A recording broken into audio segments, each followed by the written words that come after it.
Welcome to The Calm Historian. Today, we invite you to embark on a journey that will transport you back to the Middle Ages, a time filled with mystery and untold stories.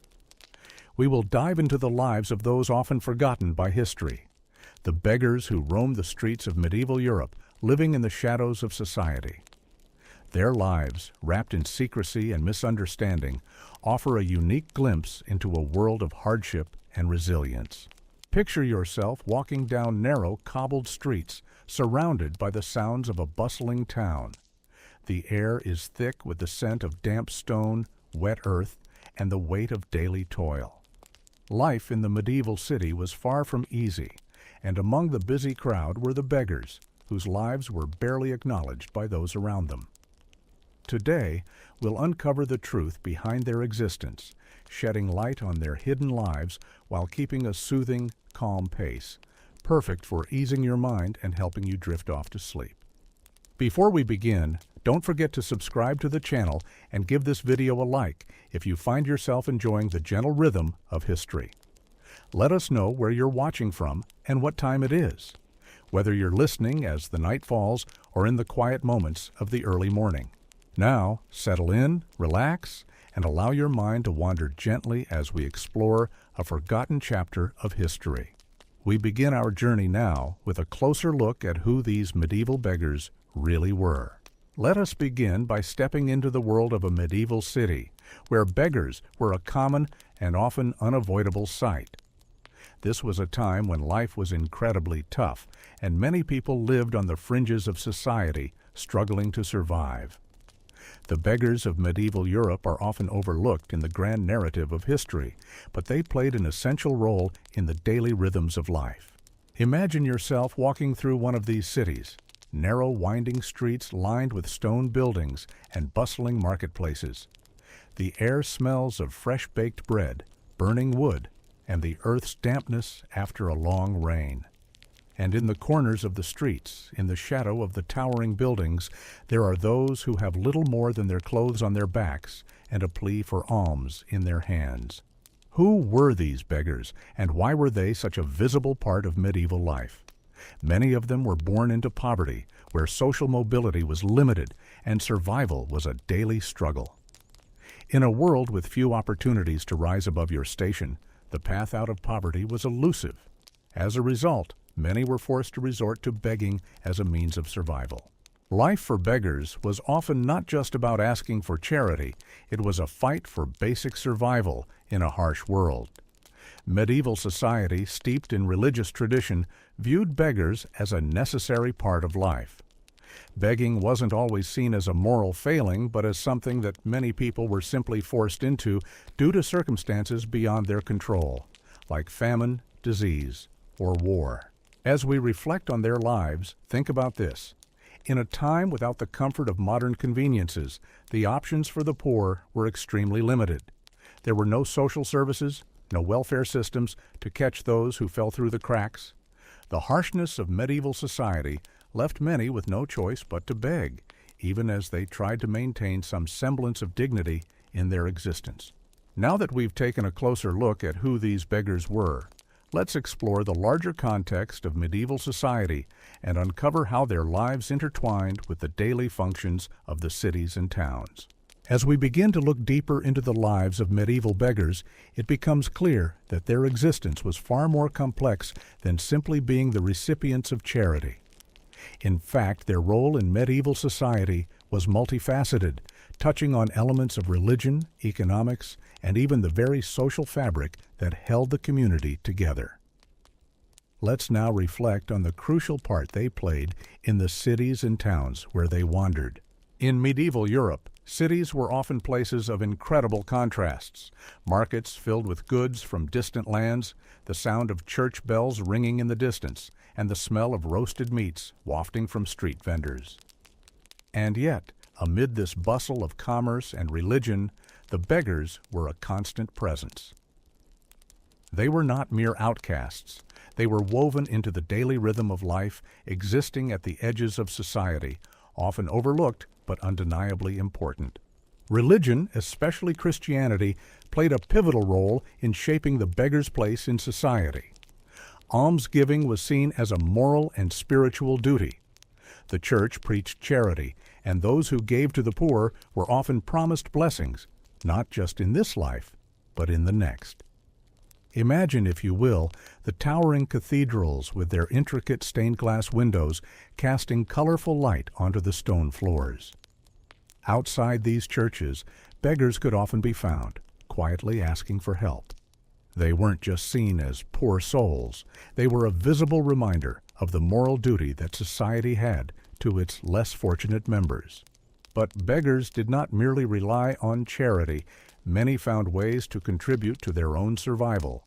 Street performers were a common sight, offering songs, dances, or stories in exchange for a few coins.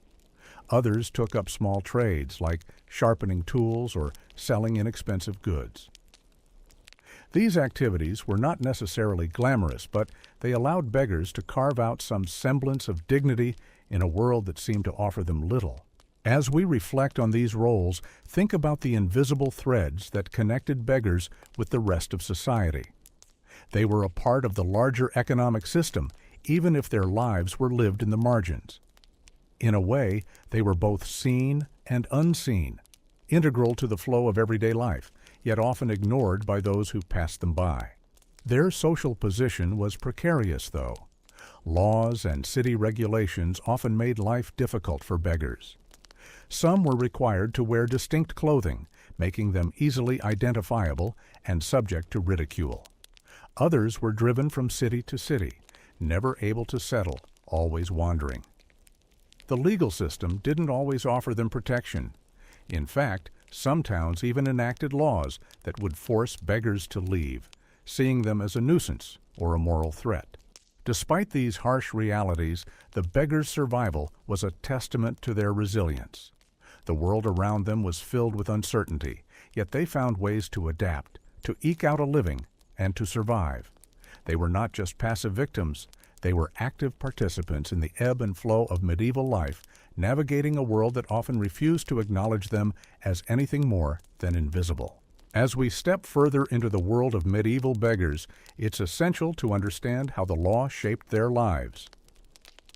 While many beggars found ways to survive through charity or street performances, the medieval legal system was not particularly sympathetic to them.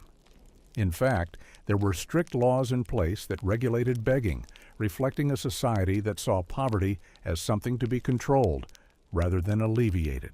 Imagine walking down a narrow street, the sounds of footsteps echoing in the distance as the market begins to close for the evening.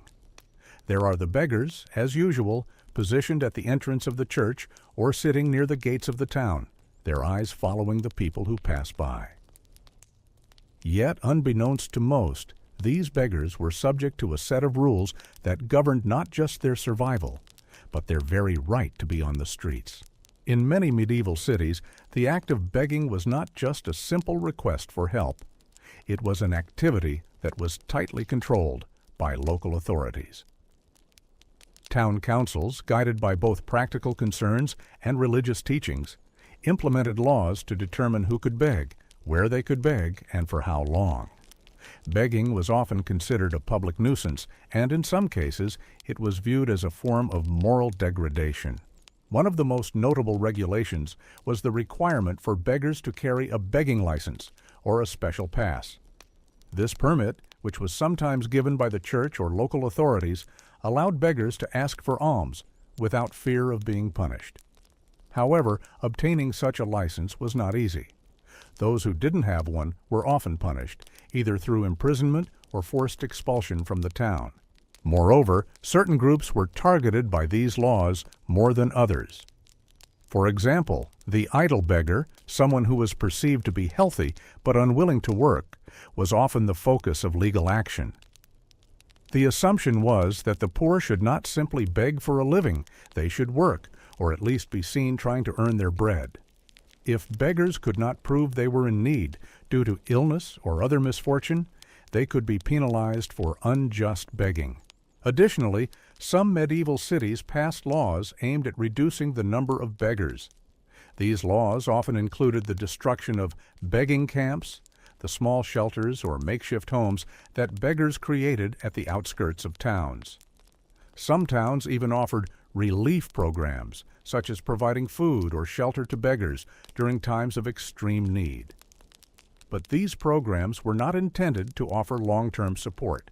They were more about maintaining social order and preventing what authorities saw as a potential threat to the community.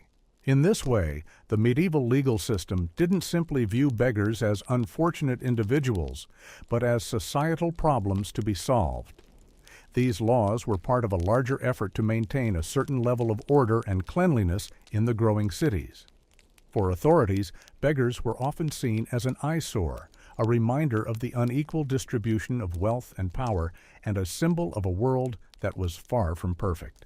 Despite these restrictions, beggars continued to find ways to survive.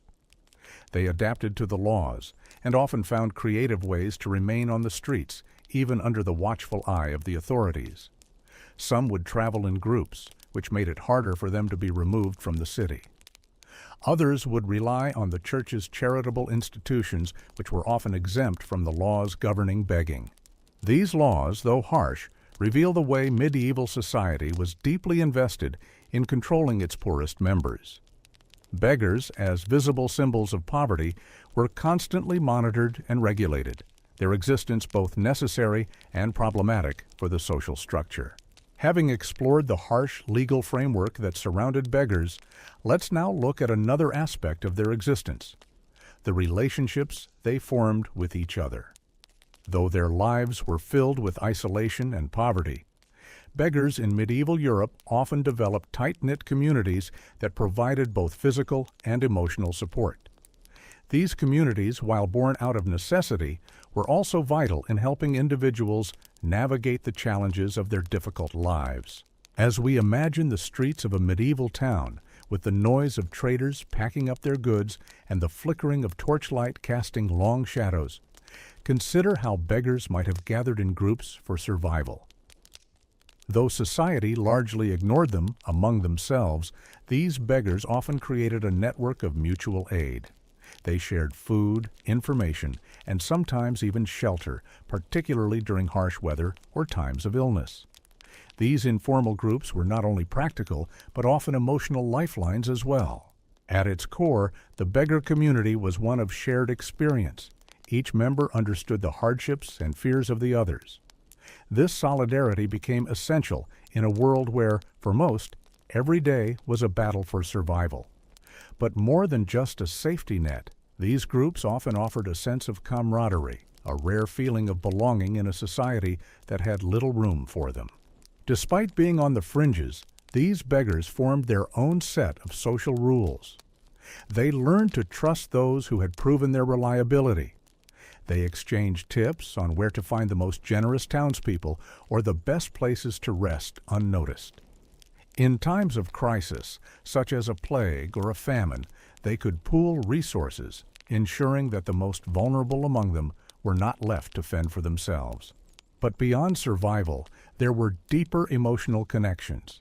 In a world so dominated by misery, these small communities became sources of comfort and solace.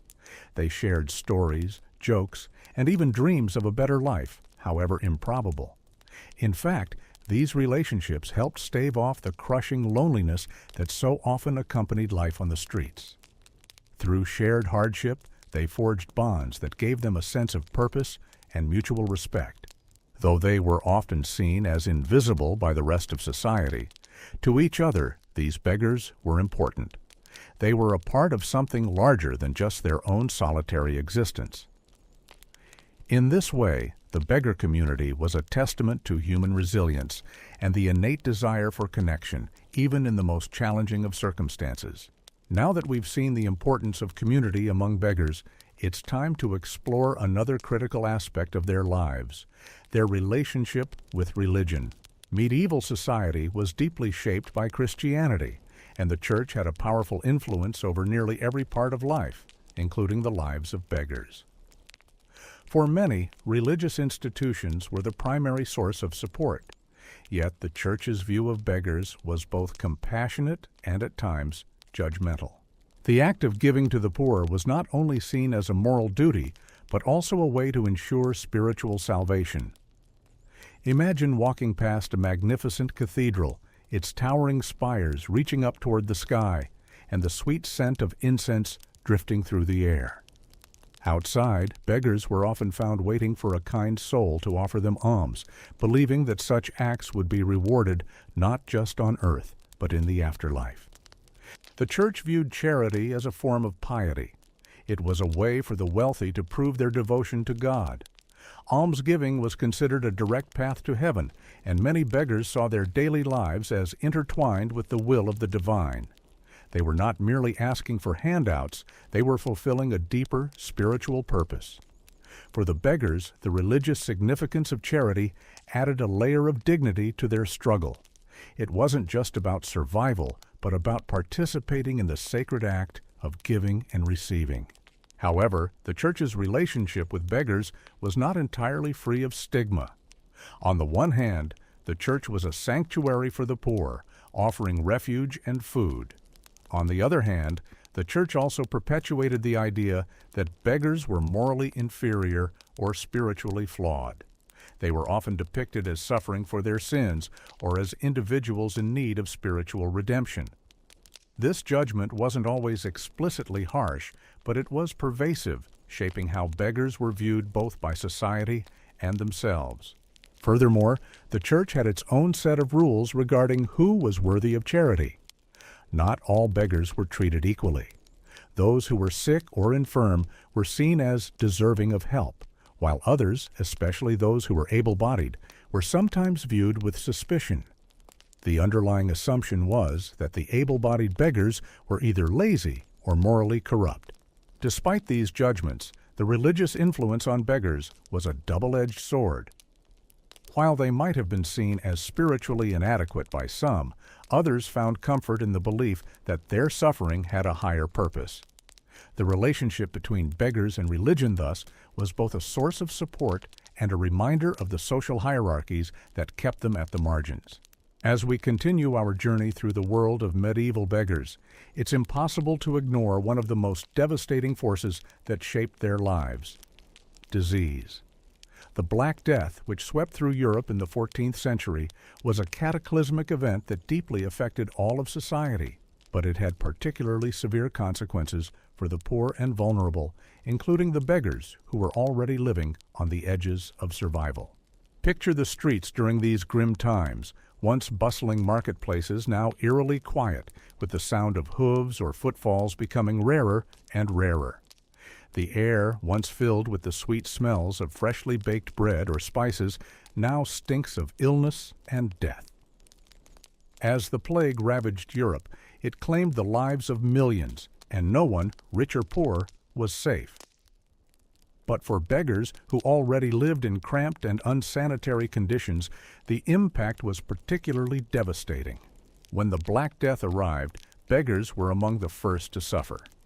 They often lived in close quarters with one another in areas that were poorly ventilated, filthy, and overcrowded. Their already weakened immune systems, the result of malnutrition, disease, and poverty, made them more susceptible to illness. With the plague spreading like wildfire, many beggars were unable to escape the fatal grasp of disease. But even beyond the plague, medieval society faced constant hardships. Famine, wars, and other epidemics were frequent visitors in this turbulent period. The lives of beggars were shaped by an ongoing cycle of hardship, each new disaster compounding the previous one, making their struggle for survival all the more difficult. In the face of these threats, beggars often had little to rely on except each other, their communities, and whatever meager resources they could scrape together. Despite the overwhelming nature of these disasters, however, beggars exhibited remarkable resilience. In the midst of the Black Death, many beggars continued to beg, adapt, and find ways to survive. Those who didn't fall ill often turned to their networks for support, relying on the kindness of strangers or the few resources that could still be gathered in such a dire time. In a world where so much was beyond their control, their ability to adapt, to continue living, was a testament to the strength of the human spirit. Even after the worst of the plague had passed, the lives of beggars were never the same. Towns and villages were depopulated, economies were destroyed, and the very structure of medieval society was forever altered. Yet for the beggars who survived, life continued. They returned to their routines, albeit in a changed world with even fewer resources and an ever-growing number of people in need. In many ways, the Black Death was a defining event in their lives, and it shaped their experiences in ways that we can still see echoed in the stories of poverty and struggle to this day. As we move further into the medieval period, we begin to see shifts in the way beggars were viewed by society. While they had long been a fixture in medieval life, by the late Middle Ages, the perception of begging and poverty was starting to change. This change was influenced by a variety of factors, including social and economic changes, as well as the evolving role of the church and the growing influence of emerging ideas about charity, poverty, and personal responsibility. Imagine the world now. Societies that were once largely rural are becoming more urbanized, with cities growing larger and more complex. The once constant cycle of famine, disease, and war is beginning to give way to new challenges as economic systems shift and the power dynamics between social classes evolve. In this new world, beggars, who were once seen as a visible part of the urban landscape, begin to be viewed in a new light. For many, the rise of cities and the emergence of a more market-driven economy meant that there were new expectations placed on the poor. No longer were they simply the unfortunate victims of fate. They were seen, more and more, as a problem that needed to be managed. The idea that poverty was a personal failing began to take hold. This shift in perception was not limited to the wealthy. It affected the beggars themselves, who began to internalize this new stigma. In this period of transition, we also see changes in the role of the church. While charity remained an essential part of Christian life, the growing influence of the church's hierarchy and its increasing wealth meant that its relationship with the poor was becoming more complicated. On one hand, religious institutions continued to offer charity and sanctuary to the poor. On the other hand, there was a growing sense that the poor, especially those who appeared able-bodied, should take more responsibility for their own survival. This changing perspective on poverty and begging would set the stage for the transformation of the welfare system in the centuries to come. But for the beggars of the late Middle Ages, this change was unsettling. It marked the beginning of a long period in which the social stigma attached to poverty would intensify, and the ways in which society viewed and treated the poor would become more judgmental and punitive. As we consider this shift in perception, it's important to remember that the beggars of medieval Europe were not passive figures, but active agents in their own survival. They adapted to the changing world around them, and though their lives were shaped by forces beyond their control, they found ways to live with dignity, even in the most challenging of circumstances. As medieval society began to shift and change, so did the nature of charity. In earlier times, charity was often a personal, spontaneous act, a passing gesture made by an individual to another in need. Beggars, for example, could rely on the occasional coin dropped into their hands by a passing merchant or townsfolk. However, as cities grew and the structure of society evolved, charity began to take on a more organized form. This shift was a key turning point in the lives of beggars, as it marked the beginning of more formalized systems of aid that would both help and, in some cases, control those in need. Imagine walking through a medieval town square where the bustle of trade continues around you. But now, instead of random acts of kindness, you begin to notice the presence of institutions, shelters run by the church, charitable organizations funded by wealthy benefactors, or even town-run almshouses. These institutions were the early forms of organized charity that would later evolve into more formal welfare systems. Charity in this more institutionalized form was both a blessing and a challenge for beggars. On the one hand, it meant that there was a more reliable source of help. Almshouses, for example, were places where beggars could find food, shelter, and sometimes medical care. These institutions helped ensure that, during times of famine or plague, the most vulnerable members of society could survive.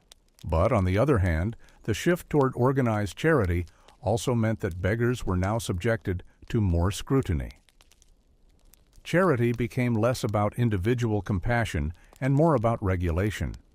For instance, many almshouses required beggars to follow strict rules, obedience, work, and sometimes even conversion to a particular religious sect. Those who did not comply could be expelled from these institutions and left to fend for themselves once more. Moreover, this shift towards organized charity also had social consequences. While charity was now more structured and predictable, it also began to reinforce the idea that beggars were a class of people to be controlled. Instead of being seen as individuals in need of personal aid, they were now viewed as part of a broader social problem, one that needed systematic solutions. This process of categorizing and managing the poor was a significant step in the development of social services, but it also made it more difficult for beggars to maintain their dignity and autonomy. The evolution from spontaneous charity to organized aid had a profound effect on how beggars interacted with the world around them. While they now had access to more consistent support, they also faced greater restrictions and stigmatization. Charity became more transactional, and the personal relationship between beggar and benefactor diminished, replaced by a more bureaucratic approach to giving and receiving. As charity became more structured, the perception of beggars began to change. In the early Middle Ages, begging was often seen as a necessary, even noble, part of society. It was understood as a part of the natural order. Those who had wealth were expected to help those who had none. However, as the late Middle Ages progressed and cities grew more complex, begging became less about compassion and more about a social problem that needed to be controlled. The growing stigma around begging was a direct result of these changing perceptions. Imagine the busy streets of a medieval city during a festival. The air is filled with the sounds of music, the chatter of excited townsfolk, and the vibrant colors of banners flapping in the wind. Yet among this joyful scene, the beggars are still present, often relegated to the edges of the festivities, sitting quietly with outstretched hands. No longer seen as part of the natural social order, they were increasingly viewed as a societal nuisance, even a moral failing. The growing stigma surrounding begging was driven by a combination of factors, including the increasing wealth of cities, the rise of capitalism, and the changing views of poverty. As towns grew wealthier and more urbanized, the line between the deserving poor and the undeserving poor became more pronounced. The rise of merchant classes and the emphasis on self-sufficiency created a new cultural narrative that individuals were responsible for their own prosperity. In this new world, beggars were seen less as victims of circumstance and more as people who had failed to take responsibility for their own lives. The religious institutions that once offered charity to beggars were also complicit in reinforcing this stigma. While charity was still a duty, it was increasingly tied to moral judgment. Those who begged were often seen as not just poor, but morally or spiritually inferior. This judgment became more pronounced with the rise of monastic orders and other religious groups that sought to purify society. Begging became associated with sin, laziness, and vice, even though many beggars were simply victims of circumstance. As a result, beggars were increasingly marginalized. The growing social stigma made it harder for them to maintain their sense of self-worth. They were no longer seen as part of the community, but as outsiders, people to be feared, avoided, or even punished. In some towns, laws were enacted that restricted begging to specific areas or times of day, further isolating them from the rest of society. Those who failed to comply with these regulations were often subject to punishment or expulsion from the city. This cultural shift in the perception of beggars marked the beginning of a long period of societal exclusion. While charity had once been an act of compassion, it was now intertwined with judgment. The beggar was no longer seen as a person in need of help, but as a symbol of failure and moral decay. This stigma would have lasting effects, influencing the treatment of the poor for centuries to come. As the medieval period drew to a close and Europe entered the Renaissance, profound changes took place in every aspect of life. The Renaissance heralded an era of intellectual, artistic, and social transformation that also brought about shifting attitudes toward poverty and those who experienced it.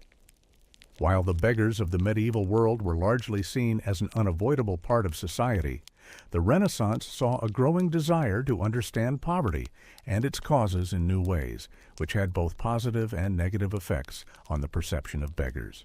Imagine walking through a Renaissance city, its wide streets filled with the hum of conversation and the sound of chisel against marble. The air smells of fresh paint, and in the distance you hear the faint rustle of parchment as scholars debate new ideas. It is a time of great change, where art and science flourish, and thinkers like Leonardo da Vinci and Galileo begin to reshape the world with new perspectives. This wave of intellectual renewal also prompted society to reconsider the causes of poverty and the place of beggars in society. The rise of humanism, which emphasized the value of the individual and the potential for self-improvement, had a significant impact on attitudes toward poverty. The idea that every individual could and should strive for personal advancement began to gain ground. Poverty was now increasingly viewed as something that could be overcome, a condition to be cured through education, work, and social reform. This new outlook on life stood in stark contrast to the medieval view that poverty was simply a permanent part of the social order. However, while Renaissance humanism suggested that poverty could be alleviated through personal and societal transformation, it also placed greater pressure on the poor, including beggars. Those who were poor, especially those who could work, were now seen as less deserving of charity. The idea of personal responsibility, which became central during the Renaissance, suggested that poverty was a sign of personal failure or a lack of effort. This shift further stigmatized beggars as society began to expect that all individuals could improve their lot if they tried hard enough. At the same time, the Renaissance also saw a growing interest in social welfare and charitable institutions.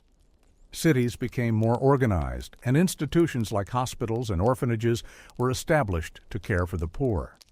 These institutions, while providing much-needed relief, also began to reflect the changing attitudes toward poverty. Beggars were no longer seen solely as part of the natural fabric of society, but as individuals in need of reform or containment. Charity was now tied not only to religious duty, but also to social control. In Renaissance society, there was a growing belief that charity should be selective, aimed at helping those who were truly in need, but also at improving their condition. The approach to beggars became more institutionalized, with an increasing number of charitable organizations offering assistance, but often with the condition that the poor conform to a set of behavioral expectations. As a result, beggars were expected to prove their worthiness, and those who did not comply with these new expectations were often excluded from receiving help. While some Renaissance thinkers argued for the dignity of all people, including the poor, others saw the poor and beggars as symbols of societal failure, individuals who needed to be fixed through education, work, or reform. This marked a shift from the medieval idea that poverty was a natural part of life, and laid the groundwork for the more complex and judgmental attitudes toward the poor that would dominate in later centuries. The Renaissance's evolving attitudes toward poverty and beggars were not just reflected in social and political change, but were also expressed in the arts and literature. During this time, beggars appeared frequently in paintings, sculptures, and literary works, often used as symbols of moral lessons or social commentary. By examining these depictions, we can gain deeper insight into how society viewed beggars during this pivotal period. Imagine strolling through a grand art gallery, surrounded by the rich colors and intricate details of Renaissance masterpieces.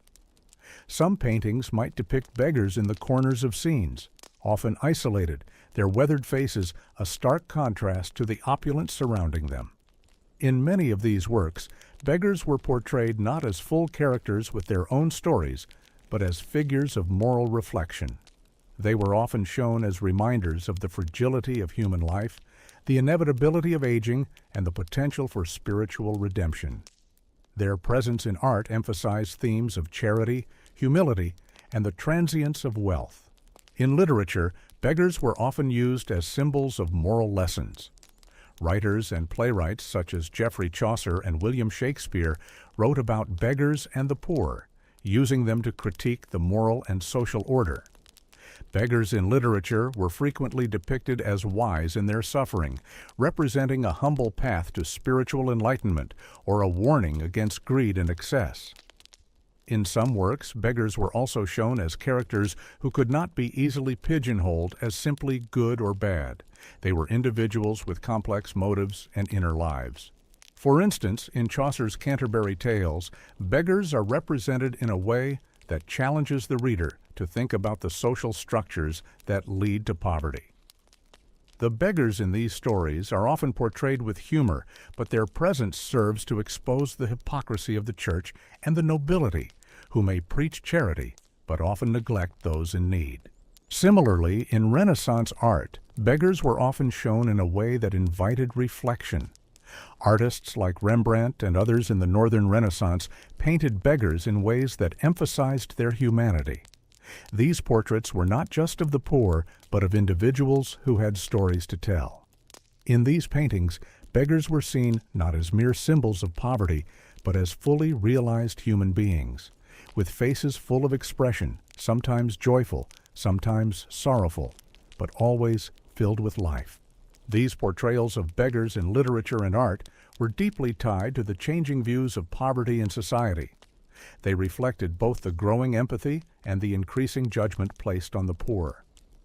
While Renaissance society began to see the beggar as a person worthy of compassion, it also saw them as a moral challenge, an individual whose poverty was a reminder of larger societal flaws. As we move closer to the modern era, the legacy of medieval beggars and the shifting views of poverty begin to influence the way societies develop their social safety nets. The journey of the beggar, once a ubiquitous figure in the streets of medieval towns, transitions from being a visible symbol of destitution to a more hidden problem as the welfare state begins to take shape.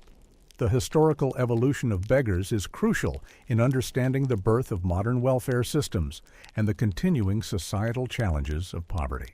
Imagine the transformation of a city over time. Once bustling with visible signs of extreme poverty, with beggars sitting along the streets and asking for alms, the cities begin to evolve as industrialization takes hold. The once visible poverty of the beggar begins to fade, replaced by the more institutionalized, systematized forms of aid that we recognize today. The open begging of medieval times becomes a rare sight, but the challenges of poverty persist, now addressed by growing state involvement. In the 16th and 17th centuries, governments began to adopt more formal approaches to poverty, inspired in part by the changing economic systems of the Renaissance and the Protestant Reformation. The idea of a deserving poor emerged, reflecting a growing desire to differentiate between those who were truly in need and those perceived as lazy or undeserving.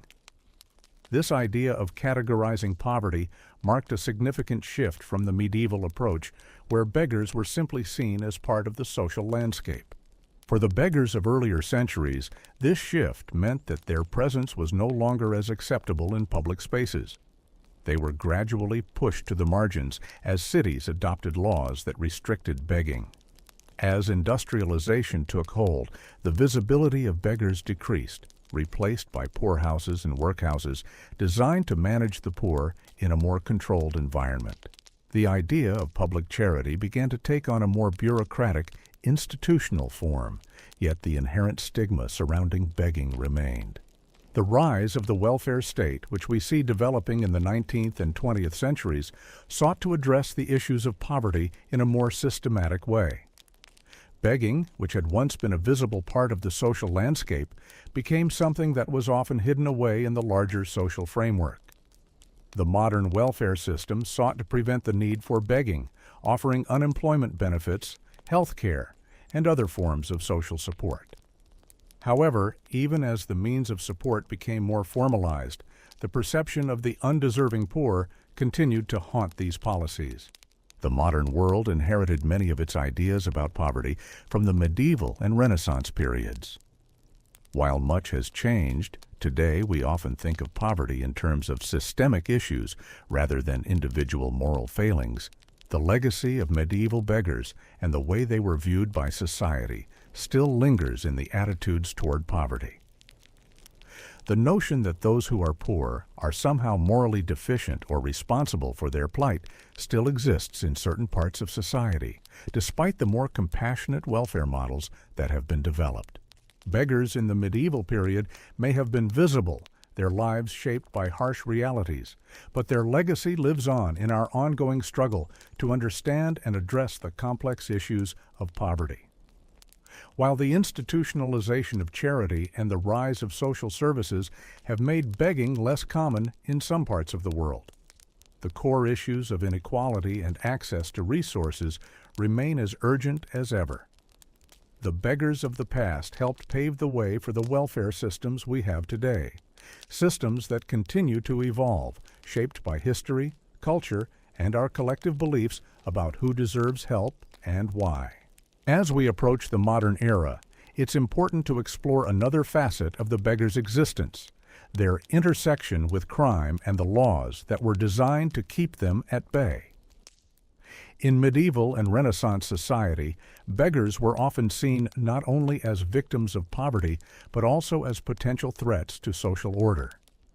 This perception of beggars as outcasts and lawbreakers was deeply rooted in both cultural and legal frameworks, shaping how they were treated by society and the authorities.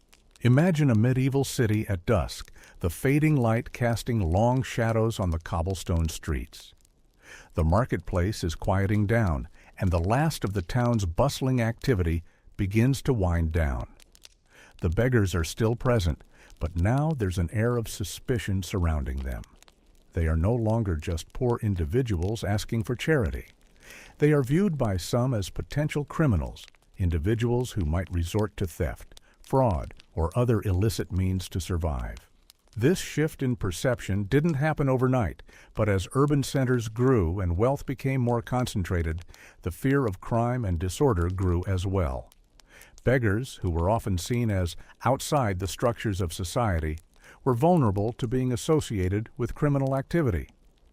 This fear was not entirely unfounded, as some beggars did resort to stealing or begging in deceitful ways. But the idea that all beggars were criminals was a stereotype that became entrenched in the public consciousness, further marginalizing them. The legal system, as we have seen, became increasingly punitive toward beggars in the Renaissance period and beyond.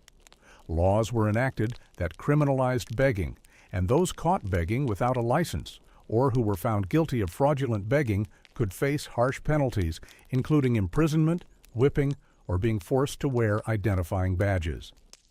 In some cases, beggars who were perceived as a nuisance could be forcibly removed from towns or even banned from certain areas. The criminalization of begging reinforced the divide between the respectable citizens and those who were seen as outcasts. Beggars were pushed further to the fringes of society, their struggle for survival now criminalized. In this way, the act of begging became not only a social issue, but a legal one, subject to the whims of laws that were designed to protect public order.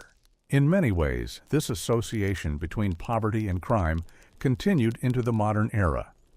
The stigma against the poor as potential criminals persists today, as those who are homeless or in poverty are often treated with suspicion or hostility. The historical roots of this perception are tied directly to the way beggars were viewed in the past, people who were not just needy, but possibly dangerous or morally corrupt. As we approach the final chapters of our exploration into the history of beggars, it's time to turn our attention to the present day. The visible figure of the beggar still exists in many modern cities, though their presence has evolved. Today, the faces of the poor are no longer just those who sit on street corners with a hand outstretched. They are often hidden within the more structured support systems of homeless shelters, social services, and the modern welfare state. Yet the issues surrounding poverty and begging remain, echoing the same struggles faced by medieval beggars, though in a very different context. Imagine the modern city, a blend of glass skyscrapers, bustling streets, and busy commuters. Amid this urban landscape, you might see the figure of a homeless person, perhaps sitting on a park bench, holding a cardboard sign. They may appear invisible to the hurried masses, yet their presence is a stark reminder of the enduring issue of poverty in modern society. While begging may no longer be as overt as it once was, its roots still run deep in the social fabric. In many ways, the modern beggar's situation mirrors that of their medieval counterparts. Though the forms of support have changed, the fundamental challenges, lack of affordable housing, unemployment, and mental illness, are still present. The shift from open begging on the streets to more institutionalized forms of poverty management, like shelters and food banks, doesn't necessarily solve the root causes of poverty. Instead, it often masks the issue, pushing the faces of the poor into the background, out of sight from the more privileged members of society. The modern welfare system, which began to take shape in the 19th and 20th centuries, was designed to address many of the issues that medieval beggars faced. Yet, despite these advancements, the issue of homelessness persists in most countries. In cities around the world, homelessness has become a visible problem, with increasing numbers of individuals facing extreme poverty, lack of housing, and an inability to access basic services. Although the structures of aid are much more organized today, they are often overwhelmed by the scale of the issue, leading to overcrowded shelters, long waiting lists for affordable housing, and a growing divide between those who have and those who have not. Furthermore, the stigma attached to begging has not disappeared. While modern society may not criminalize begging as medieval laws did, beggars are often seen through the lens of social failure. There remains a tendency to blame individuals for their own circumstances, focusing on the moral and behavioral aspects of poverty rather than addressing the systemic factors that contribute to homelessness.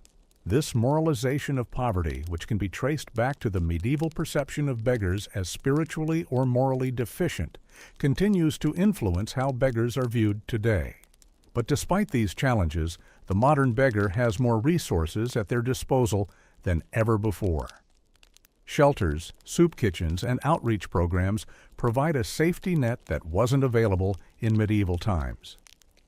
In some cities, mobile units distribute food and supplies directly to people living on the streets.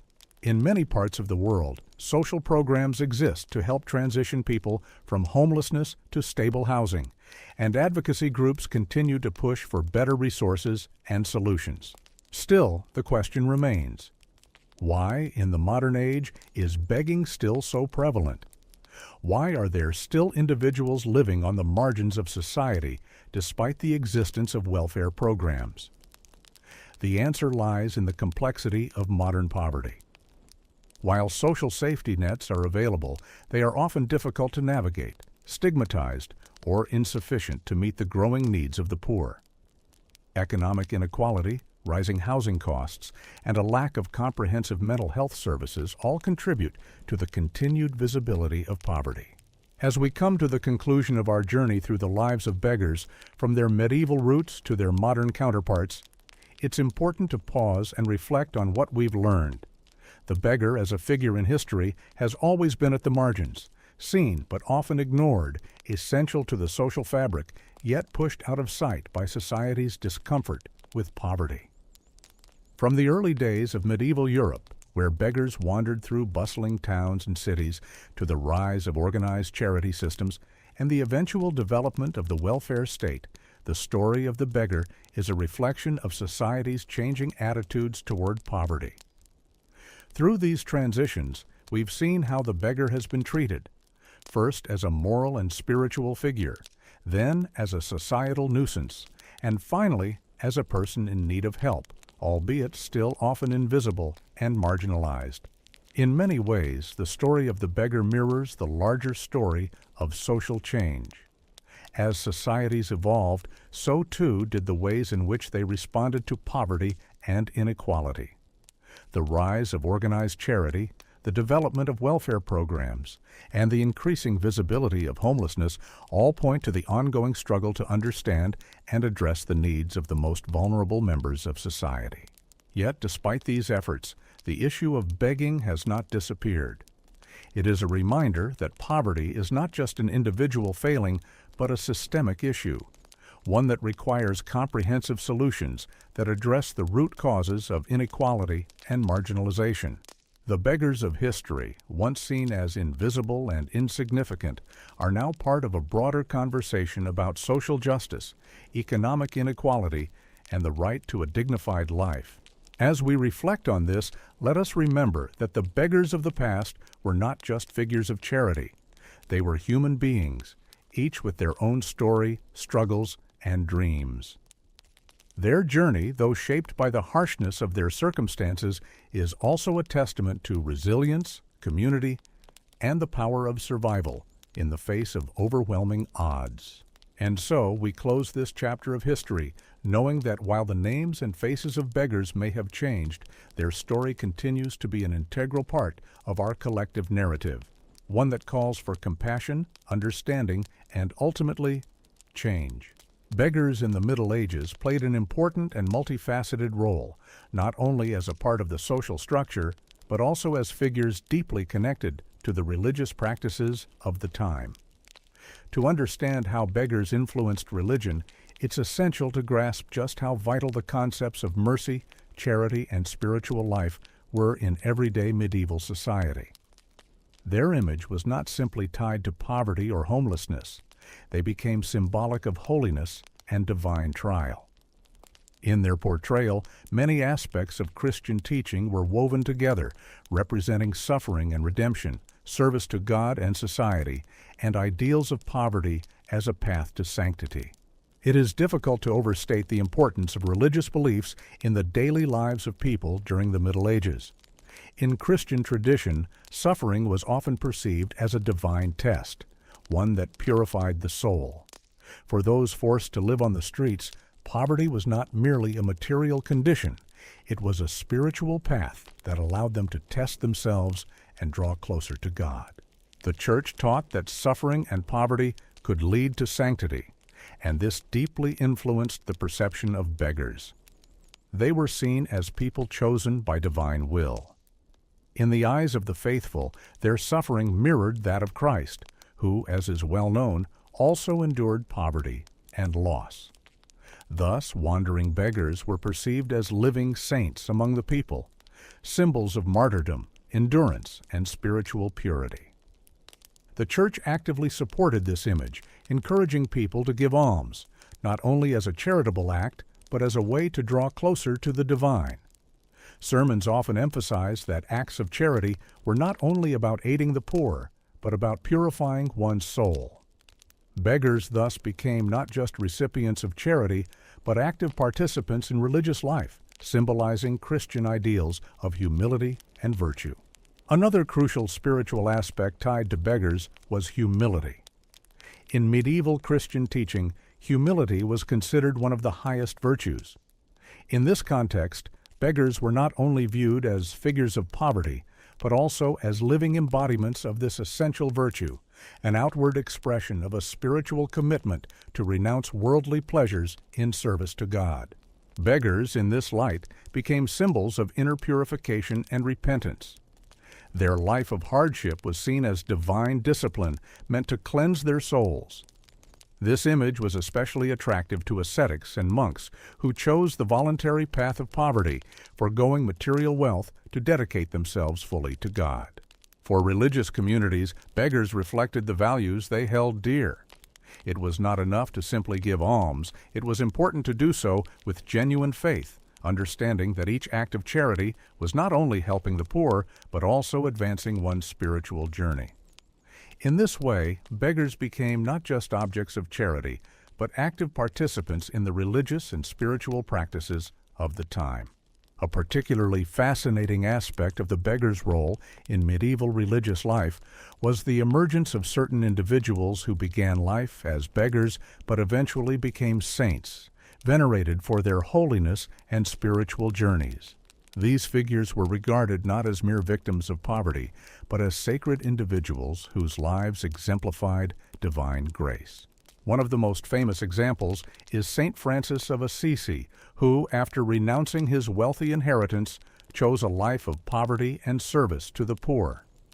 Francis saw poverty as a means of cleansing himself from sin and a way to draw closer to God. His life among the poor made him a powerful symbol, not of misery, but of divine sanctity. Francis's embrace of poverty and his service to the destitute influenced countless followers, shaping the course of religious thought in the Middle Ages. Such figures became sources of inspiration for the people, their lives acting as models of spiritual dedication. Saint Francis of Assisi, for example, is known for his unwavering commitment to living among the poor, not as a form of suffering, but as a spiritual service to God. His teachings about poverty as true wealth had a profound impact on many of his contemporaries.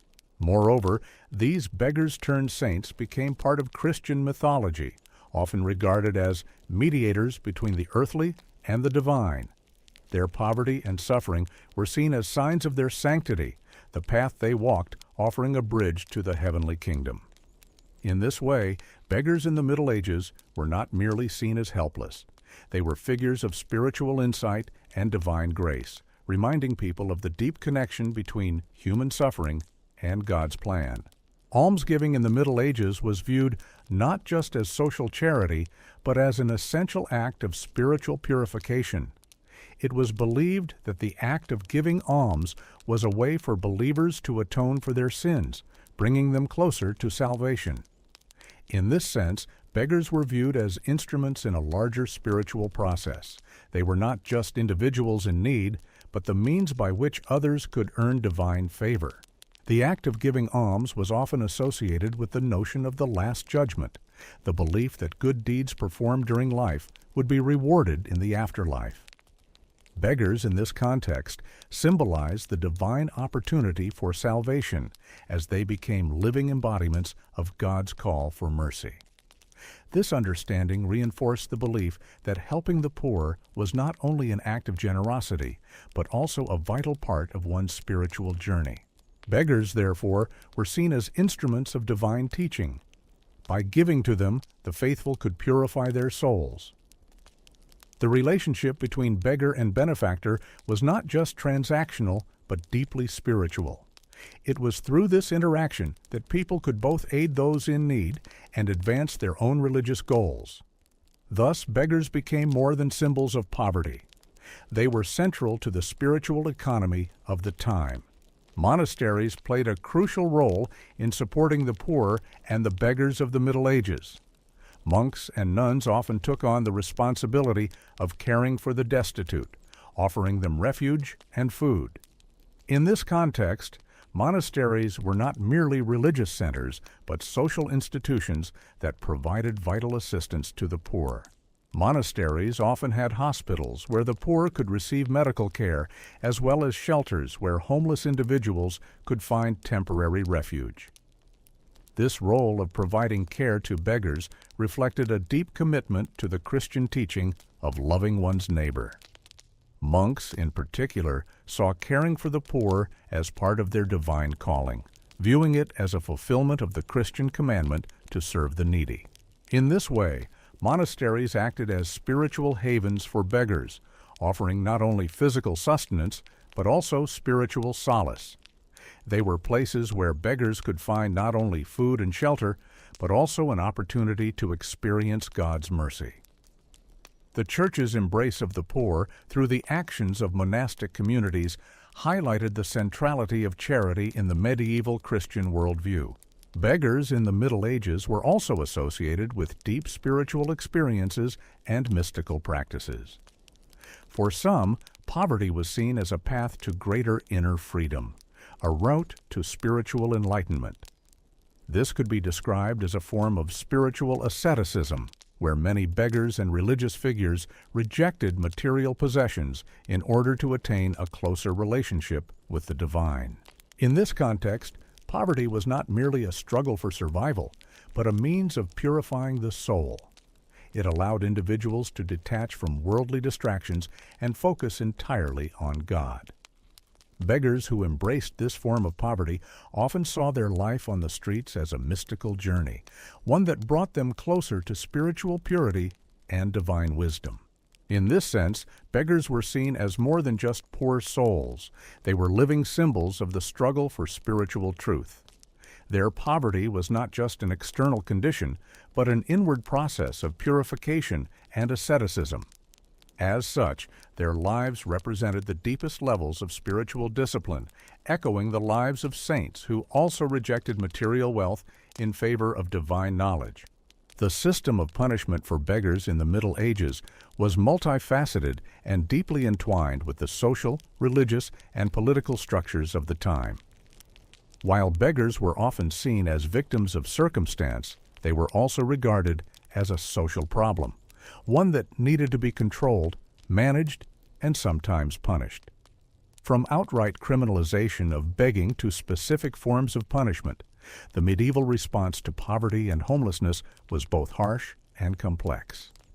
This chapter delves into the various laws, regulations, and punishments applied to beggars across different regions, exploring the varying approaches over time and the role of both local authorities and religious institutions in shaping these practices. Before we dive into the specifics of medieval laws and punishments for beggars, it's important to understand the mindset that shaped these policies. In medieval society, beggars were often seen not as unfortunate individuals in need of charity, but as active social problems, people whose existence challenged the moral and economic order of the time. Poverty was perceived not as a temporary state or an unfortunate circumstance, but as a moral failing. This mindset was closely tied to the religious beliefs of the period, which often depicted poverty as something that could be cured through charity and penance, but also as something to be eradicated or controlled when it became too visible or too disruptive. Beggars, particularly those who engaged in public begging, were viewed as an affront to the social norms and religious values of the time. The act of begging in public was not only seen as a sign of personal failure, but also as a violation of social order. Therefore, the punishment of beggars was often tied to a larger effort to maintain societal control and to ensure that the poor did not pose a threat to the established social and religious hierarchy. In the early Middle Ages, legal systems across Europe began to formalize the regulation of begging. Public begging was often outlawed, and in many places, beggars were not just prohibited from asking for alms in the streets, but also from residing in certain areas without permission.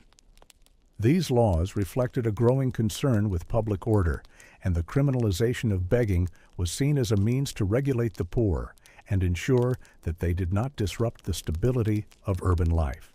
One of the earliest examples of laws restricting begging comes from the 12th century, when the English King Henry II passed a law that required beggars to carry special licenses if they wished to beg in public. This was seen as a way to ensure that begging was not a widespread or uncontrolled activity. Those without licenses were often subject to fines, imprisonment, or even physical punishment. These early laws laid the foundation for the more extensive systems of punishment that would emerge in the later centuries. In France, a similar system was established during the reign of Louis IX, St. Louis in the 13th century. Beggars were required to register with local authorities and were often subject to penalties if they were found begging without the proper documentation. This regulation was not just about controlling the visible poor, it was also tied to the emerging ideas of social welfare, as charity and alms were increasingly seen as organized and regulated activities, not spontaneous or random acts of kindness. As the Middle Ages progressed, the punishments for begging without authorization became increasingly severe. Imprisonment was one of the most common forms of punishment, as local authorities sought to keep beggars off the streets and out of sight. Beggars could be arrested and detained in local jails, sometimes for long periods, before being forced to leave the town or city. Imprisonment was often seen as a way to discipline beggars, forcing them to comply with societal expectations and to discourage them from returning to public begging. Another common punishment was the imposition of fines. Beggars who were caught begging without a license or who violated local laws could be fined, with the amounts varying depending on the region and the specific infraction. The fines were not meant to provide relief or assistance to the beggar, but rather to punish them and discourage begging as a public activity. In some cases, the fines were so high that they rendered beggars even more impoverished, reinforcing the idea that begging was an undesirable and criminal activity. Physical punishment, such as whipping or branding, was also a part of the medieval system of control. Beggars who were deemed to be persistent offenders or who engaged in fraudulent begging were sometimes subjected to physical reprimands. This was meant to publicly humiliate the beggar and discourage others from following in their footsteps. The practice of branding, where beggars were marked with a distinctive symbol, was used as a way to make them identifiable and prevent them from begging in other towns or cities. This punishment served both as a deterrent and a method of social control, ensuring that beggars were publicly recognized as individuals who had violated the law. One of the most interesting aspects of the medieval system of punishment for beggars is the regional variation in how these laws were applied. In Catholic regions, where the Church played a dominant role in shaping social norms, beggars were often treated with a mixture of charity and control. The Church taught that giving alms to the poor was a righteous act, but it also emphasized that beggars should live within the confines of social order.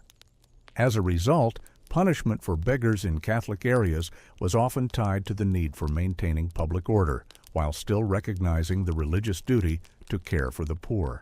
In contrast, Protestant regions, particularly after the Reformation, had a different approach.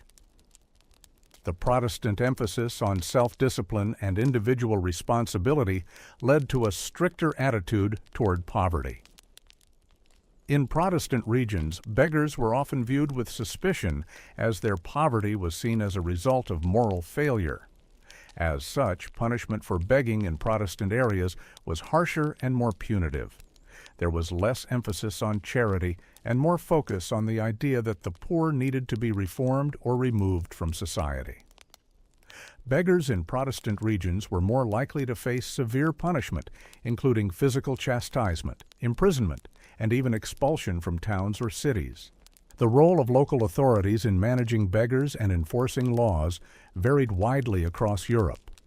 In some areas, local governments took an active role in regulating begging, while in others, the church or other religious institutions were primarily responsible for enforcing the rules. Local authorities often saw beggars as a threat to the social order and took steps to remove them from public view. In many towns and cities, beggars were forced to wear distinctive clothing that marked them as members of the impoverished class. This practice was not only a way of identifying beggars, but also served as a means of controlling their behavior. Local authorities, in cooperation with the church, would patrol the streets and ensure that beggars were not violating the laws regarding public begging. Beggars who violated these laws could be subjected to a range of punishments, from fines to expulsion or even imprisonment. In some regions, the local community itself played a role in managing beggars. In rural areas where there were fewer formal authorities, local villagers often took it upon themselves to regulate begging. This could involve turning beggars away from villages or towns, or providing them with food and shelter on a limited basis. However, this form of community-based charity often came with strings attached, and beggars who overstayed their welcome or became too visible were quickly pushed out. The role of religion in the medieval punishment system for beggars cannot be overstated. The church was the primary institution responsible for overseeing charity and almsgiving, but it also played a significant role in policing beggars and ensuring that they adhered to social and religious norms. Church leaders often advocated for the punishment of beggars who were seen as fraudulent or lazy, as their behavior was perceived as undermining the moral fabric of society. In some cases, the church provided a more lenient approach to beggars, offering sanctuary or protection for those who were genuinely in need. However, for those who were deemed to be undeserving, the church often supported the harsher methods of punishment employed by local authorities. The church's teachings reinforced the idea that poverty was not just a social condition, but a moral issue, and beggars who failed to live up to the expectations of society were seen as deserving of punishment. The medieval approach to punishing beggars had a lasting impact on how poverty and begging were viewed in subsequent centuries. While some of the more extreme punishments, such as branding and physical chastisement, became less common, the underlying attitudes toward poverty and beggars persisted well into the modern era. The criminalization of begging, which began in the Middle Ages, continued to shape how societies dealt with the poor, influencing everything from laws governing homelessness to the development of social welfare systems. In the centuries following the Middle Ages, the stigma associated with begging became even more entrenched, and the social exclusion of the poor became a central feature of modern capitalist societies. The punishment of beggars may have diminished in severity, but the moral and social judgments that shaped these practices continue to influence attitudes toward poverty today. The lives of beggars in the Middle Ages were often shaped not only by the harsh realities of poverty and exclusion, but also by the complex social networks they formed. While the general perception might have been that beggars were simply isolated, destitute individuals struggling to survive, the reality was often far more nuanced. In fact, beggars, like many other social groups, developed connections with local authorities, the church, and even powerful monarchs. These networks provided beggars with a form of protection, access to resources, and sometimes even privileges that helped them survive and, in rare cases, rise above their social standing. In this exploration, we will delve deeper into how beggars navigated the intricate web of medieval society and the ways in which they utilized their social connections for survival. From the role of religious institutions to the influence of local nobility and monarchs, the relationships that beggars formed with those in power were not just about survival. They were essential to their ability to maintain a sense of dignity and occasionally secure a better life. It is often assumed that beggars were isolated figures, entirely dependent on the charity of strangers. While this was true for many, there was a significant number of beggars who were part of more complex social networks. These networks weren't just about receiving alms. They were about establishing connections, forming alliances, and, in some cases, securing the protection or patronage of influential figures. One of the most important ways beggars built these networks was through religious connections.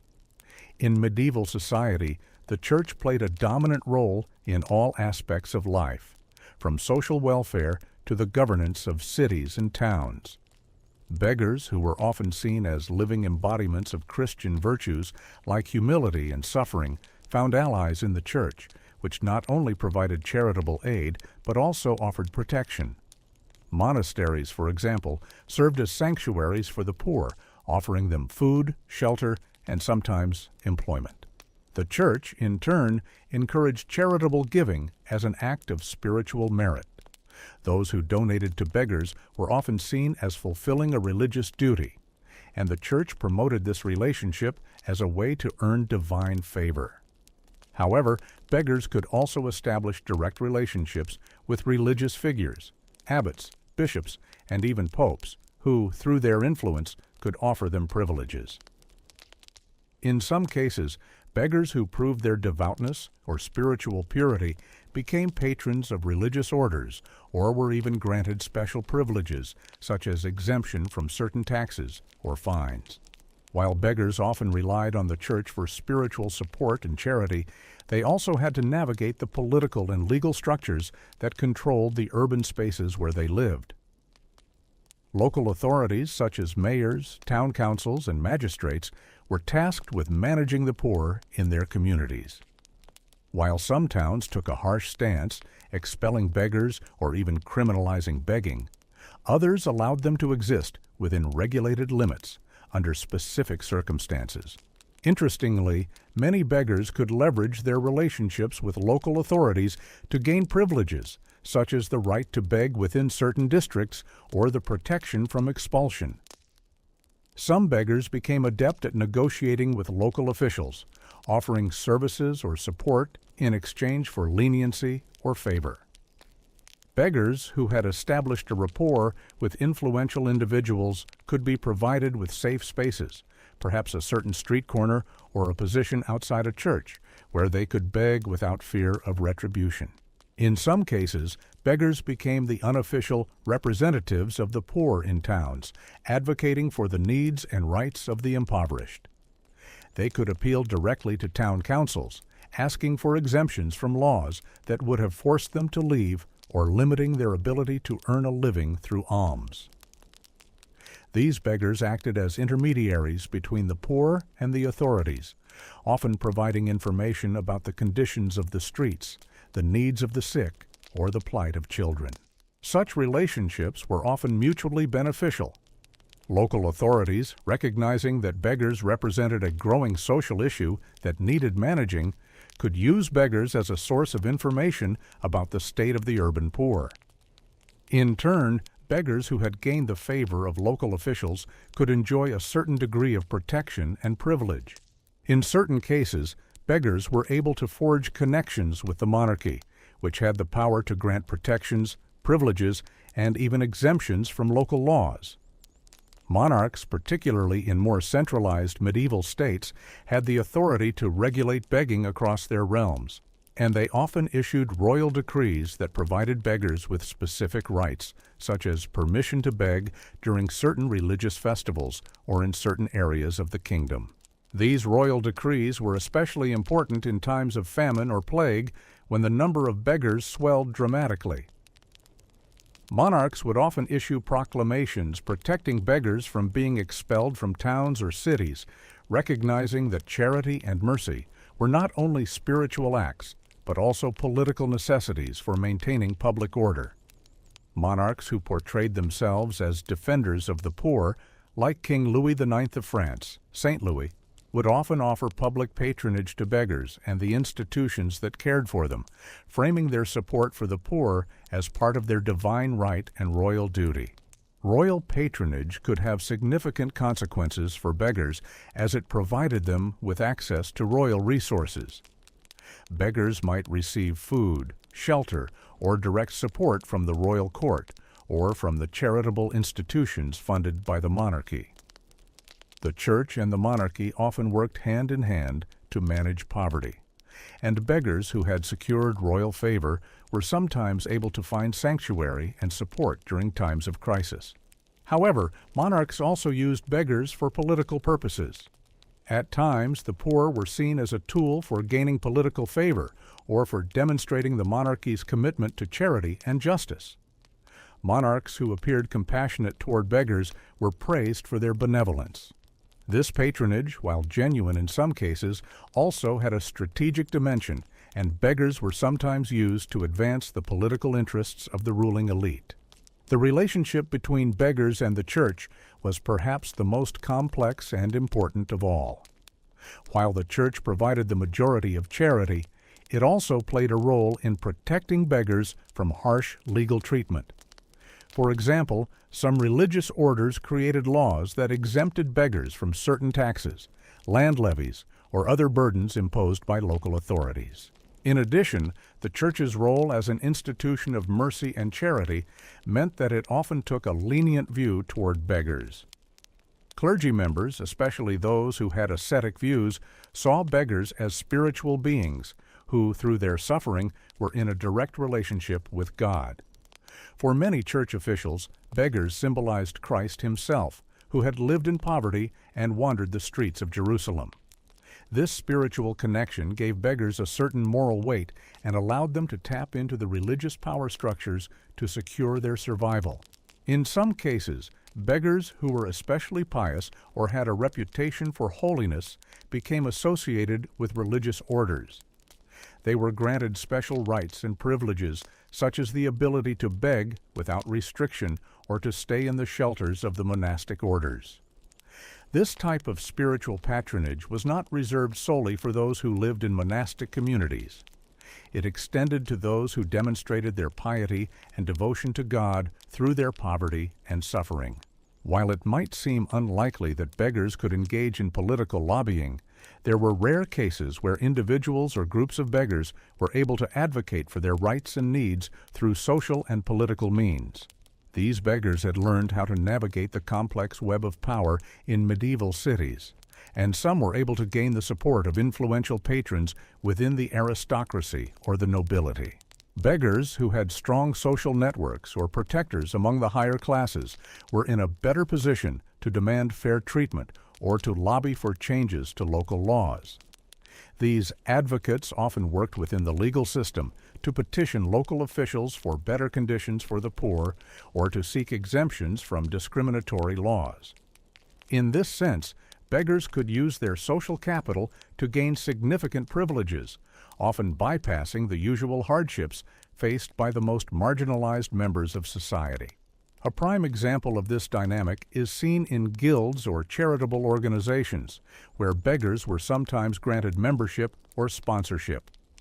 These guilds, which were often formed to provide mutual aid and protect the rights of the poor, acted as intermediaries between the beggars and local authorities, ensuring that their voices were heard and their needs were met. Beggars who became part of these guilds often had advocates who could argue on their behalf, ensuring that they were not subjected to the same harsh treatments as other impoverished individuals. Beggars in the Middle Ages were not isolated or entirely powerless. They had complex relationships with the structures of authority around them. Whether through religious connections, royal patronage, or local political networks, beggars navigated a world that was often hostile to them, but also provided them with certain opportunities for survival and even privilege. These networks were integral to how beggars were able to survive and sometimes even thrive, despite the often harsh laws and social stigma they faced. Understanding the social networks of beggars reveals the agency they had in medieval society, allowing them to build connections that not only ensured their survival, but at times afforded them a degree of dignity and even power. By utilizing their social resources, whether through religious institutions, political alliances, or royal favor, beggars were able to carve out spaces for themselves within a rigidly stratified society. Through these efforts, beggars were able to transcend their status as merely marginalized figures and, at times, exert influence on the systems that sought to control them. This exploration into the social networks and political connections of beggars highlights the hidden agency of one of the most vulnerable populations in medieval Europe. Despite their poverty, beggars were far from powerless. They were active agents in the social, political, and religious life of their time, shaping their fates through the relationships they built with those in power. In medieval society, the concept of poverty was not just seen as a temporary misfortune or a result of bad luck. It was often understood as a hereditary condition, something that was passed down from one generation to the next. Poverty and begging were not always merely the result of personal failure or unfortunate circumstances. In many cases, they became an intrinsic part of family history, a cyclical pattern that extended across generations. Families or even entire clans could become known for their association with begging, and this label had far-reaching implications for their social status, relationships, and opportunities in life. To truly understand the depth of hereditary poverty, we must first consider how deeply entrenched social structures were in medieval Europe.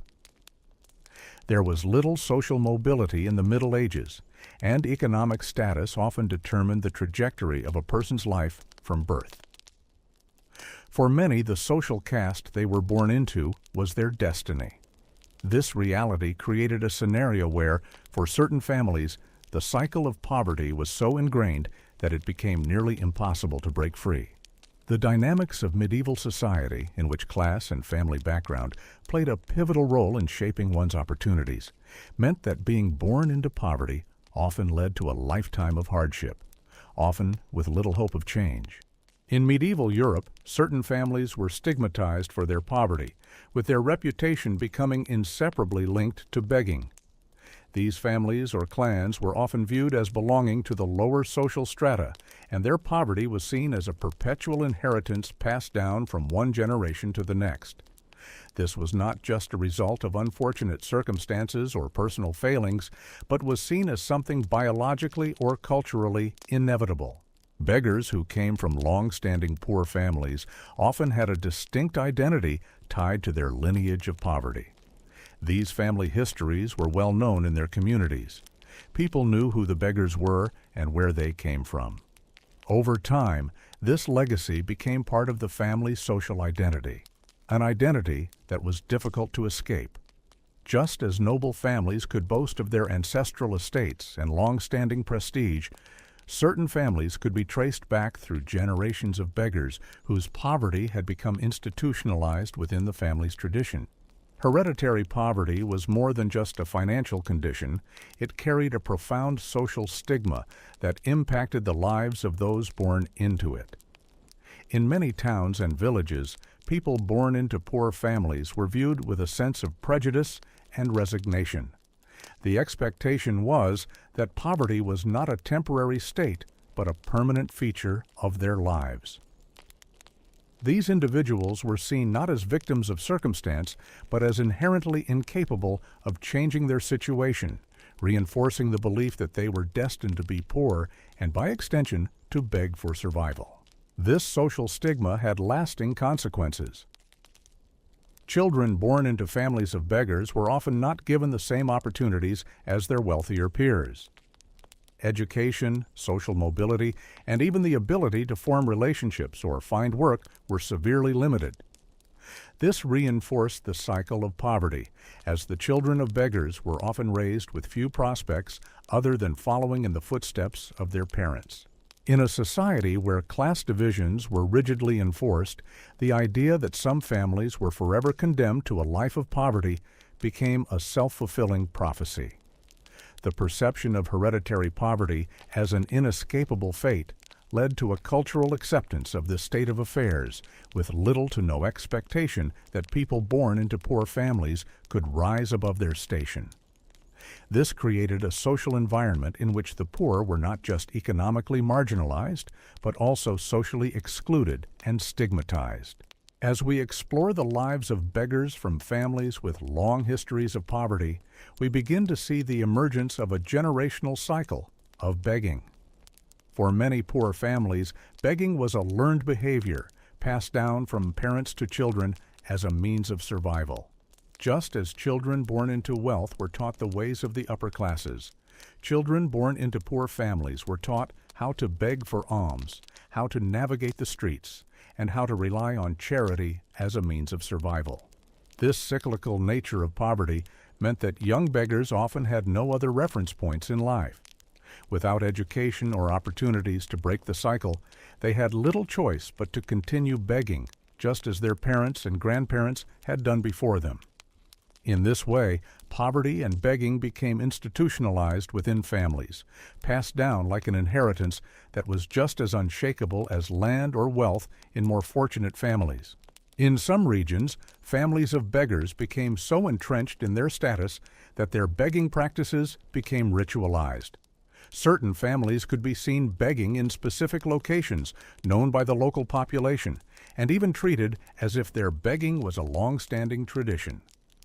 This family business was passed down from one generation to the next, creating a recognizable pattern in which the beggars were seen not as individuals, but as part of a larger generational phenomenon. Interestingly, in some medieval towns and villages, beggars were organized into social units. Just as guilds were formed for tradespeople, religious figures, and artisans, there were instances where beggars themselves formed guilds or other communal structures. These guilds served as a support network, ensuring that beggars could rely on each other for help and protection. These groups, often comprised of families with long histories of poverty, worked together to negotiate with local authorities, secure safe begging locations, and avoid being evicted or punished. Such communities of beggars became so familiar with each other and their shared situation that they created systems of mutual aid where they would help one another by pooling resources or protecting one another from local authorities. These systems, however, were not always entirely benign. They could also be used as a way to enforce rigid social hierarchies among beggars themselves, with certain families or individuals taking on leadership roles within the group. While these guilds and networks provided some degree of social capital for beggars, they also served to reinforce the idea that poverty was not just a condition, but a social identity. Being born into a beggar family often meant being born into a specific social role, and the networking between beggars reinforced the idea that this role was part of a family legacy that would be difficult, if not impossible, to escape. For those born into families of beggars, the possibility of escaping poverty was virtually non-existent in many cases. Legal constraints were often designed to maintain social order and keep the impoverished classes in their designated roles. Laws against begging were often directed at individuals, but they also had the effect of isolating entire families and preventing them from participating fully in society. In towns with strict regulations on begging, families could be fined or even expelled from certain areas if they were found begging without a license. These legal measures kept beggars within tight, controlled boundaries, preventing them from integrating into the broader social and economic systems. As a result, begging and poverty became even more deeply ingrained as a family legacy, as local authorities often had little interest in helping beggars break free from their cycles of poverty. In some cases, beggars were forced to move from place to place, constantly hunted by the law, but this was more a fleeing from repression than a real opportunity for change. The traveling beggar became a symbol of both freedom and imprisonment, freedom to roam, yet imprisonment in a life without true stability, future prospects, or permanent social ties. The concept of hereditary poverty and begging had profound implications for the social structure of medieval society. Families born into poverty were often excluded from opportunities in both the social and economic spheres. They had little chance of acquiring wealth, gaining land, or entering into noble circles. Instead, they were condemned to a life of begging, where the potential for social mobility was almost non-existent. This condition of hereditary poverty also had psychological consequences for individuals within these families. The sense of hopelessness and resignation that often accompanied this inheritance could be crippling. Children born into families of beggars were likely to internalize the belief that they were destined for a life of poverty, further reinforcing the idea that their situation was immutable. Moreover, this belief was often perpetuated by the larger society, which reinforced the notion that certain families or social classes were simply fated to live in poverty. As a result, those born into poverty were often seen as perpetually inadequate, unable to rise above their humble origins. This exclusion from social mobility was a self-reinforcing cycle. Poverty and begging became part of a family legacy, passed down through the generations with little chance for change. Though the cycle of hereditary poverty was deeply entrenched in medieval society, there were a few exceptions. Occasionally, individuals born into begging families would manage to break free of the cycle, often through extraordinary circumstances or sheer luck. These exceptions, however, were rare, and they served more to highlight the rigidity of social structures than to offer a model for widespread change. In these rare cases, individuals who were able to escape their family's legacy of poverty often did so by finding work in distant lands, entering the clergy, or by making connections with wealthier patrons. Even these rare success stories, however, were often the exception rather than the rule, and they came with significant social and emotional costs. The vast majority of beggars remained trapped within their family's legacy, forced to pass down their heritage of poverty to the next generation. While the image of beggars is often linked solely to poverty, homelessness, and dependency, the reality of their role in medieval society was far more complex. Beggars were not mere passive recipients of charity. They were active participants in the economic life of the cities and towns where they lived. In many cases, beggars played an integral role in the informal economy, contributing to the local trade and the circulation of goods and services. They may have appeared to be on the margins of society, but in fact, they were deeply woven into the economic fabric, engaging in both visible and invisible forms of labor that helped sustain the cities and regions they inhabited. This chapter seeks to explore the multifaceted economic roles of beggars, shedding light on how they contributed to trade, small-scale production, and the informal economy. Through their labor, services, and participation in local economies, beggars were not just dependent on charity, but also actively shaped the economies of their communities, contributing in ways that were often overlooked but essential for the functioning of medieval society. The term informal economy refers to economic activities that are not regulated by official laws or standards, but are still essential to the functioning of society. In medieval towns and cities, the informal economy played a crucial role in daily life, encompassing everything from street vendors and craftsmen to beggars offering a range of services. Beggars, despite their marginalized status, were often involved in these informal exchanges. For many beggars, begging was not just about asking for alms, but also about participating in the local economy in more subtle ways. For example, they might engage in small-scale trade by offering services such as carrying goods, guiding travelers, or even singing for coin. These activities allowed them to earn a living in addition to the charitable donations they received. In fact, the very act of begging was often part of a broader economic transaction where beggars provided something in return for the generosity of the townsfolk. Beggars could also engage in bartering, exchanging services or goods for food, shelter, or small amounts of money. This exchange helped create a circulating economy within local communities, where even those with nothing could find ways to contribute and survive.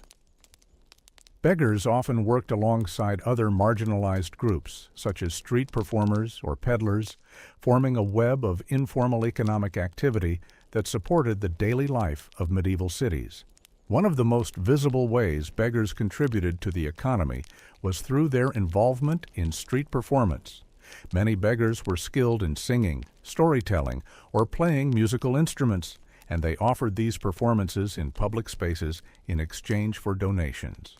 This was particularly common in urban areas where beggars performed in marketplaces, outside churches, or along busy streets, creating entertainment for passers-by while also generating income.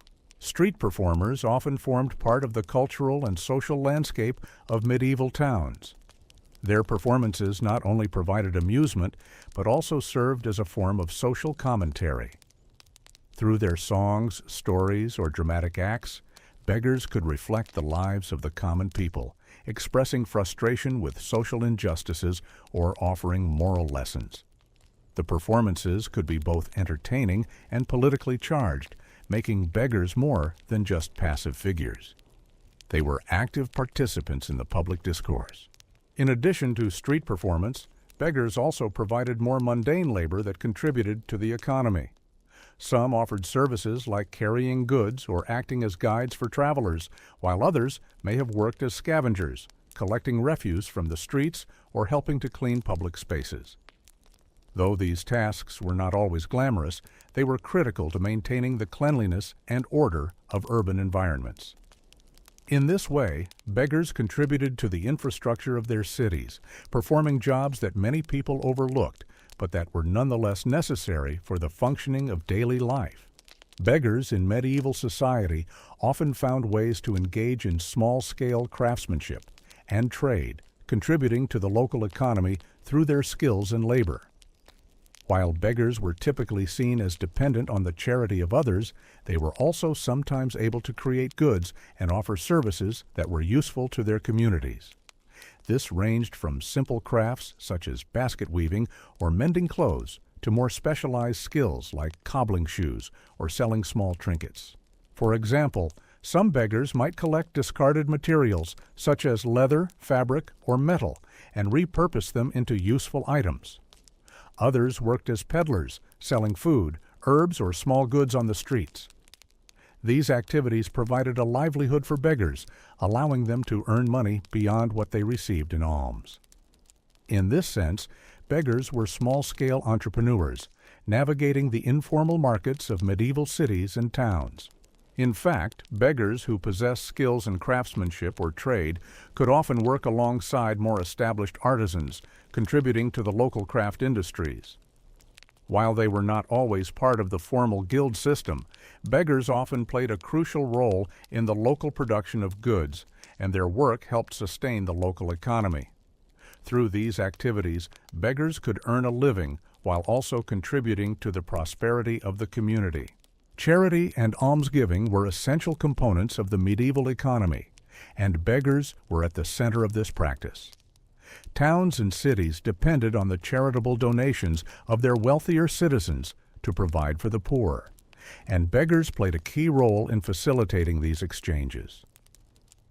In many cases, beggars were seen as middlemen between the donors and the needy, acting as symbolic figures of the social order and reinforcing the importance of charity as both a religious and economic practice. The charity system was deeply intertwined with the religious economy. Churchgoers were encouraged to donate to the poor, and beggars were often seen as the recipients of this generosity.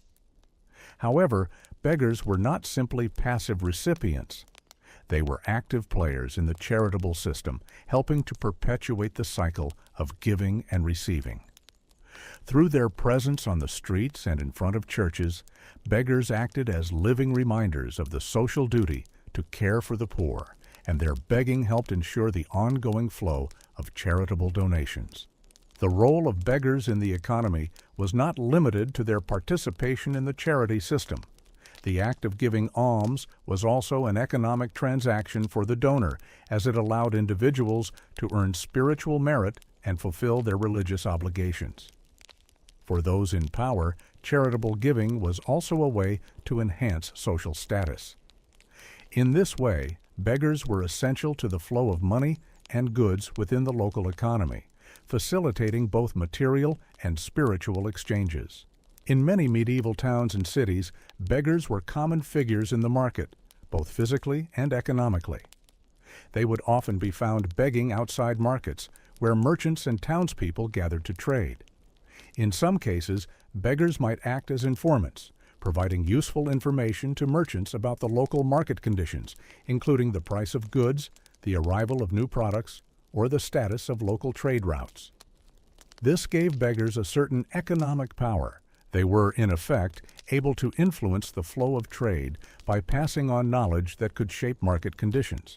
Beggars also contributed to the vibrancy of market life. Their presence was an integral part of the local economy, as they helped maintain the informal exchange of goods and services that took place alongside formal trade. The act of begging itself could be seen as a low-cost transaction that contributed to the social dynamics of the market. By providing a visible outlet for charity and compassion, beggars reinforced the social contract of the market, a system of give and take that was based on mutual benefit. Beggars' presence in the markets also impacted the local economy in more subtle ways. They were often part of the broader labor force that kept the economy flowing, cleaning streets, helping to transport goods, or serving as manual laborers in a variety of industries. Though these tasks were often invisible and undervalued, they were an integral part of the economic machinery that ensured the smooth operation of medieval cities.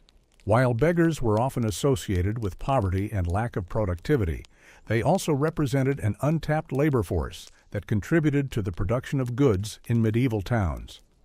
Many beggars engaged in small-scale production that directly supported the economy. This could include the creation of simple goods, such as baskets, wooden tools, or clothing repairs, that were sold in local markets. For example, beggars who had skills in woodworking might produce baskets, small tools, or even furniture, which they could sell to merchants or townspeople. Others might engage in food production, selling homemade bread, pastries, or simple dishes to passers-by. These activities were essential for the local economy, as they helped provide goods at lower prices and gave beggars a means of economic independence, even if limited. The relationship between beggars and small-scale production was not always straightforward.